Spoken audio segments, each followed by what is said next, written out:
গণ অধিকার পরিষদের সভাপতি নুরুল হক নূর আন্তর্জাতিক অপরাধ ট্রাইব্যুনালের চিফ প্রসিকিউটর মোহাম্মদ তাজুল ইসলামের পদত্যাগ দাবি করে যে বক্তব্য দিয়েছিলেন তা তিনি প্রত্যাহার করে নিয়েছেন। প্রেস বিজ্ঞপ্তিতে জানানো হয়, গণ অধিকার পরিষদের সভাপতি নুরুল হক নূরের সঙ্গে আলোচনা হয়েছে। তিনি গতকাল ট্রাইব্যুনালের সামনে প্রদত্ত বক্তব্য প্রত্যাহার করেছেন এবং আন্তর্জাতিক অপরাধ ট্রাইব্যুনালের কার্যক্রমে রাজনৈতিক দল হিসেবে পূর্ণ সহযোগিতা আশ্বাস ব্যক্ত করেছেন। নুরুল হক নূর তার ফেসবুক পোস্টে লিখেছেন, গতকাল 14 নভেম্বর আন্তর্জাতিক অপরাধ ট্রাইব্যুনালের চিফ প্রসিকিউটর অ্যাডভোকেট তাজুল ইসলামকে উদ্দেশ্য করে আমার বক্তব্যের তথ্যে বিভ্রাটে অনাকাঙ্ক্ষিত পরিস্থিতি সৃষ্টি হওয়ায় আমার বক্তব্য প্রত্যাহার করছি।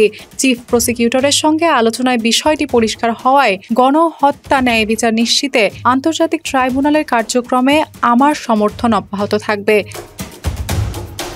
বৃহস্পতিবার বিকেল 5টায় গণ অধিকার পরিষদ একাংশের সভাপতি জনাব নুরুল হক নূর এবং তার একদল সহযোগী ট্রাইব্যুনালের গেটে একটি সাংবাদিক সম্মেলন করেন, যেখানে তিনি আন্তর্জাতিক অপরাধ ট্রাইব্যুনালের চিফ প্রসিকিউটর মোহাম্মদ তাজুল ইসলামের বিরুদ্ধে আওয়ামী লীগ ও জাতীয় পার্টির সঙ্গে বৈঠকের ভিত্তিহীন, বানোয়াট, অসত্য এবং উস্কানিমূলক কিছু অভিযোগ গণমাধ্যমে প্রকাশ করেন বলে জানিয়েছিলেন আন্তর্জাতিক অপরাধ ট্রাইব্যুনাল।